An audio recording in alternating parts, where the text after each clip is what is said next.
Olá, jovens. Eu quero falar com você sobre unidade.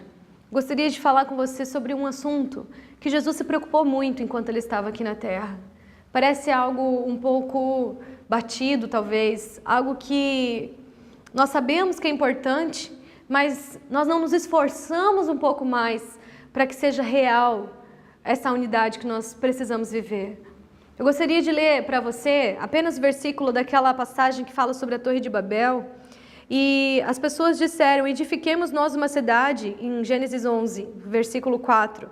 Edifiquemos nós uma cidade, uma torre, cujo cume toque nos céus, e façamos um nome, para que não sejamos espalhados sobre a face de toda a terra. Então desceu o Senhor para ver a cidade e a torre que os filhos dos homens edificavam. E olha o que o Senhor disse, eu quero que isso você preste atenção muito. Eis que o povo é um. Eles são um e todos têm uma mesma língua.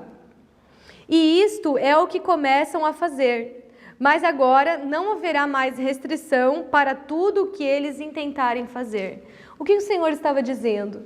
Que por eles serem um, por eles estarem unidos e falarem de uma só língua e falarem a mesma língua, e estarem agora se unindo para fazer algo, não havia mais limites para eles. Não haveria mais nada que eles não pudessem fazer. Isso é muito sério, porque às vezes nós todos temos o mesmo pensamento de fazer a vontade de Deus, de poder fazer discípulos, de dar frutos. Nós temos esse pensamento.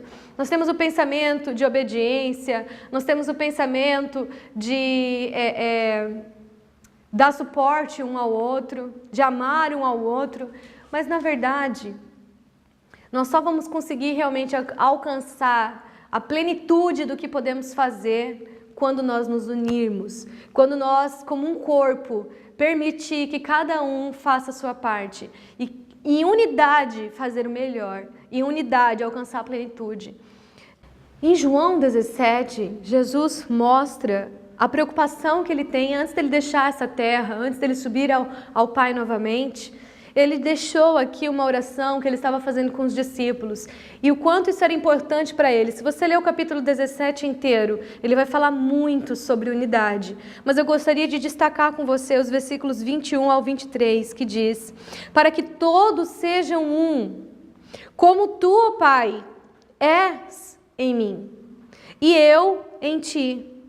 Que também eles sejam um em nós, para que o mundo creia que tu me enviaste. Como que o mundo vai crer que Jesus veio a essa terra? Quando nós nos unirmos, quando formos um, quando isso for convicção na nossa vida.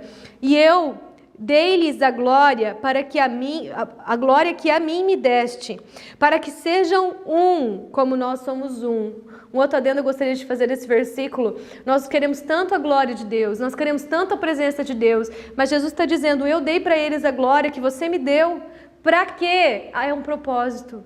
Para que eles sejam um. Então todo o mover de Deus, toda a glória de Deus na nossa vida, não é para apenas te encher, não é para apenas satisfazer o seu coração, a sua alma, mas é para que possamos nos unir, para que possamos falar a mesma língua, para que juntos possamos realmente entrar em comunhão com o Espírito de Deus e nos tornarmos um.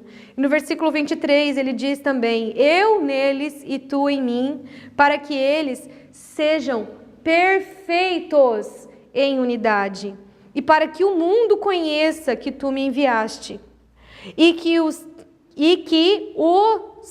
tem amado a eles como me tens amado a mim. Queridos, é muito forte essa passagem. Quando ele diz: Pai, que eles sejam um como eu sou em ti e tu és em mim. Nós sempre dizemos a um só Deus, sabendo que há uma trindade, mas a unidade é tão grande, a unidade é tão perfeita entre o Deus Pai, Deus Filho e Deus Espírito Santo, que nós podemos dizer que há um só Deus. Nós chamamos de um só Deus, existe um só Deus, mas porque existe uma perfeição na unidade. E Jesus está orando. Você acha que Jesus ia orar porque isso é impossível acontecer? Não, queridos, é possível. Jesus está orando para que nós sejamos perfeitos em unidade também. Perfeitos na nossa unidade, como o corpo de Cristo, como família, porque nós somos família. Nós somos a família de Deus, irmãos, irmãs, Ele, nosso Pai.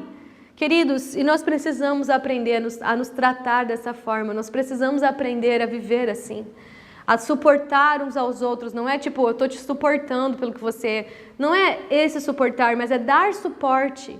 O suportar uns aos outros é dar suporte para o seu irmão, para ele crescer, para ele poder se desenvolver, para ele se firmar.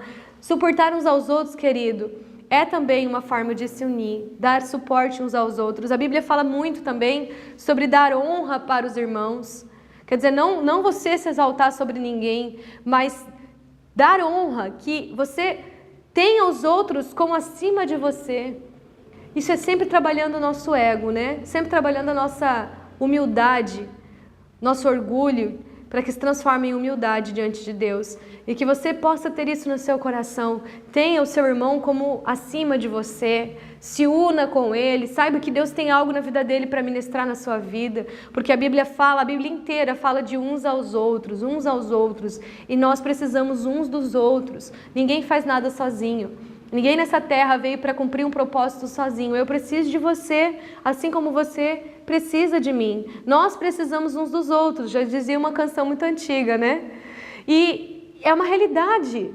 Nós não podemos pensar assim que sozinho a gente vai receber tudo de Deus, sozinho nós vamos concretizar tudo, nós vamos cumprir tudo, realizar tudo. Não é verdade. Isso é uma mentira do diabo. Quando o diabo começa a colocar no seu coração assim, sai da igreja, você não precisa de igreja para receber a Jesus, você não precisa de igreja para servir a Deus, você não precisa estar lá no corpo de Cristo. Isso é uma mentira do diabo. Porque tudo que ele quer é que você seja uma ovelha desgarrada do rebanho e que como lobo ele possa te devorar. É muito mais fácil devorar uma ovelha longe do rebanho. As mais cansadas, as doentes, é essas que eles pegam. E nós não podemos deixar que ninguém se afaste. Mas você que está um pouco mais cansado, você que está um pouco mais desanimado, acorda, desperta e volta para o corpo de Cristo, volta para o rebanho do Senhor, para que o diabo não te devore, porque ele é um leão ao derredor que é atento a quem possa tragar. E você não pode deixar brecha, você não pode permitir que seja fácil assim. Agora, quando a gente se une, quando a gente está junto, e dá suporte um ao outro, cuida um do outro e ora um pelo outro e compartilha o que Deus tem feito um com o outro, nós somos muito mais fortes, nós somos invencíveis para o mundo espiritual. Nós somos invencíveis nesta terra para que o propósito de Deus se cumpra nas nossas vidas, através das nossas vidas, e essa geração que nós estamos vivendo hoje possa conhecer quem é o nosso Deus através da nossa união. Eu deixo para você essa palavra, para você pensar e meditar. Talvez o que você precisa colaborar, o que você precisa fazer para que realmente haja uma união no corpo de Cristo. Porque Jesus deixou muito claro o quanto isso era importante para Ele. E se Ele é importante para você, você vai se preocupar em agradá-lo, vivendo em união. Que Deus te abençoe em nome de Jesus.